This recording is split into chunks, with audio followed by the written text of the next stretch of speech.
God? And if it first begin with us, what shall the end be of them that obey not the gospel of God? And if the righteous sacrificiously be saved, where shall the ungodly and the sinner appear? Wherefore let them that suffer according to the will of God commit the keeping of their souls to Him in well-doing, as unto a faithful Creator. Okay, what does that whole passage tell us may happen to us as Christians? Yeah, okay. If you have a chapter rating, it's really easy, right? You suffer. But the whole passage is about suffering as a Christian. And it's not just suffering for being a good person. You know, it's suffering for actually people knowing that you're a child of God. And you can think about how these words like these, really hit home, especially during the time of persecution, shortly after the first century, right? When this persecution from Trajan, from Nero, from others was occurring. And how they would have relied on passages like this to really strengthen their faith. And let them know that this is something that was foretold would happen if they continued to confess Christ as the Son of God. And that's, again, one of the encouragements here of why they didn't deny Him, and so many even went to their death for their belief in the Son of God. Now, do we face that kind of persecution today? Yeah, in some of the countries, they definitely do. So how can we connect with passages like this if we don't face death today?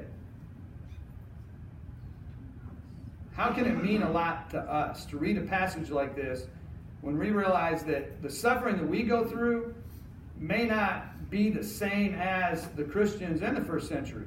Again, that faced tremendous suffering, that sometimes lost their jobs. You learn that in the book of Revelation, you know, where they lost their jobs as a result of their faith. Couldn't provide for their families as a result of their faith in God.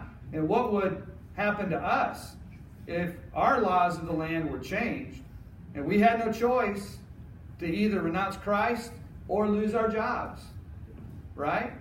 Or there are a lot of examples like that. What would be the result if we were faced with those same decisions? Pretty serious question. Yes?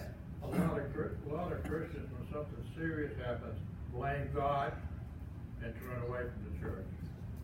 Oh, maybe not a lot, but some, you know. But I've seen people do that. And, you know, it's not my running around that my wife left me. It's God's fault. Yeah, and that is true. That's one of the temptations when we face difficulty and struggle. That either we have a choice to make. You know, if we lose a loved one, things like that, you have a decision to make in anything that happens in life. And that's either keep following God or leave Him entirely. And there are those that leave Him. There are those where their faith is strengthened. Definitely. That's true. Yes? That's where your faith comes in. Yes. I also speak of Acts 9:16, where I will show them how great things He must suffer for my name's sake. Right. All about your faith. Right, and that's a great passage. Kind of goes along with this in 1 Peter chapter 4 that tells that if suffering does occur, that we're to, again, we're to be reminded that we're to stay faithful to God, and don't let it surprise you when those things occur. Should it surprise us, even though, think about some of the things that happen in our world today that are just really wicked and horrible. As bad as they are, overall, should it surprise us that people that have left God and have no regard for God do the wicked things that they might do? And again, you read the scriptures, you go back in history, you realize that it's not surprising. If you have no moral guidance, if you don't follow God's guidance, even those that are religious can get into that trap, right? If they don't continue to follow God's will and be submissive and humble to Him. So, anyway, these individuals were great examples of those that stayed faithful even to the end. There was a period of peace after this. A man named Gallienus, and this was later on, about AD 260. And this period of peace or persecution lasted about 40 years. And during that period, it's kind of interesting. Large, expensive church buildings were erected. The church became what many call in history rich. Members became sometimes worldly. The persecution by Emperor Diocletian came around 303, and it was probably the most, what some have called, formidable, systematic type of persecution. He determined from what historians tell us, to totally exterminate Christianity and to reinstate ancient systems of worship, as he called them. And there was a series of edicts that ordered every copy of the Bible then. And this is around 303 AD. Every copy of the Bible should be burned. He also had edicts that all churches that had gone up during the century, during the last half century, that they never rest from persecution. They should be actually torn down during this time period, and many of them were. He also had an edict, basically, that all who would not renounce Christianity would lose their citizenship and not be protected by Roman law. Again, even if they were Roman. And in some places, Christians were assembled in their churches. This is one of the occurrences that they find in some history. They were assembled in their churches, and the church buildings were set on fire with worshipers within the walls. And so there are a few examples of that occurring during this time period. And I always think about, there's a movie that came out, The Patriot or something, where that happened in the movie, remember? But again, those things have occurred throughout history from great persecutions. And again, who would ever do that? But again, people that are evil, that don't follow God. And yet these Christians faced that type of thing, and they stayed faithful to God. And again, it speaks a lot about their great faith. And then rest from persecution came in around 313 AD, when an emperor named Constantine issued the Edict of Toleration, it's called. And this is about all I'm going to give you on the individuals. It said here, by this law, Christianity was sanctioned, actually. And its worship was made lawful, and all persecution was to cease, and it was not renewed throughout the remainder of the Roman Empire. And one of the things from what I remember about my church history was that Constantine saw some good things about Christianity and what Christians could do in society of his day. Can you imagine what those were? Page 4, some of those things. Yes, they were very benevolent. They were very helpful. They were very kind. They worked hard. They had families. Follow the law. Yes, and again, a faithful Christian is going to do those things. Be peaceful and very helpful to others, and again, very helpful to any good organized society. And Constantine saw them as being that, from what I remember about my history. Now, there are reasons for this persecution. I'm not going to expound on these very much, but this is some of the reasons for the persecution. One of them is that the Romans recognized there were a multitude of gods. But what did Christianity teach and believe? One God. Yeah, totally opposite. There's one God. Yes. Right? And they, again, one true God. And only He should be served. No others. Now, what happened even in the Old Testament when worshipers of God wanted to keep worshiping God and also mix in some other types of worship? Did that occur? Think about the Old Testament. The prophets often faced people that did that. They wanted to say that we're God's people, but they still had altars to other types of gods, false gods. And kind of interesting how that happened during the life of Saul. Remember Saul? King Saul. And how he wanted to think he was God's servant. And he would rely on the prophets. And he wanted to be seen by the people as being popular and give them whatever they want. But he also wanted to be seen as a man that followed God. But he wasn't. And we know that wasn't the case in his life.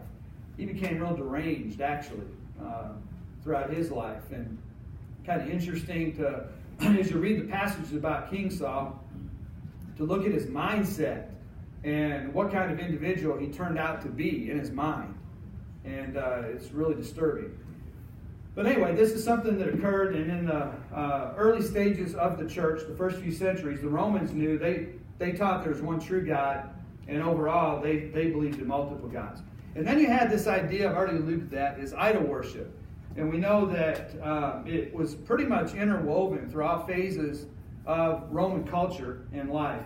And Christians refused to offer sacrifices to false gods. And some of you may remember, I know a lot of you were here on Wednesdays when we studied Revelation. Some of you may remember that this idea of emperor worship was very prevalent at certain points during the Roman Empire. And one had to say that, and with some of the emperors, that the emperor was God and renounced their faith in the one true God. And Christians as a whole were unwilling to do that. And so they were branded by the Roman Empire as being atheists, not believing in their God, who was oftentimes the emperor. Also, that leads into the next one, emperor worship. It was required of all. Christians wouldn't bow down to him. They did not believe in that, as we still don't today. After the destruction of Jerusalem, we also find that Christianity was identified as an offspring, but it was a fanatical offspring. And again, you had Christianity in some places. Remember, after even the great persecution over about Romans chapter 8, what happened when the great persecution came? Does anybody remember what happened after that? They were scattered, and what did they do? Yeah, they didn't quit as their enemies wanted them to quit, but they continued to share the gospel. And so you can imagine again how someone outside and not understanding what was going on would have seen it. Man, this is fanatic. These are fanatics. They're growing and they're everywhere now.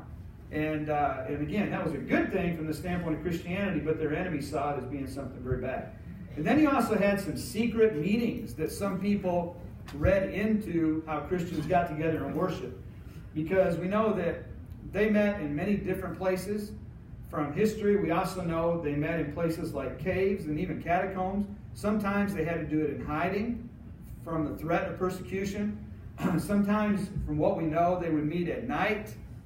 And some of that, there are different places that they would meet in homes and so forth. And so some tried to accuse them of having these secret meetings. And again, this superstitious type idea that they tried to promote. Some also said Christianity looked upon all people as equals. Why would that be a problem in the Roman Empire?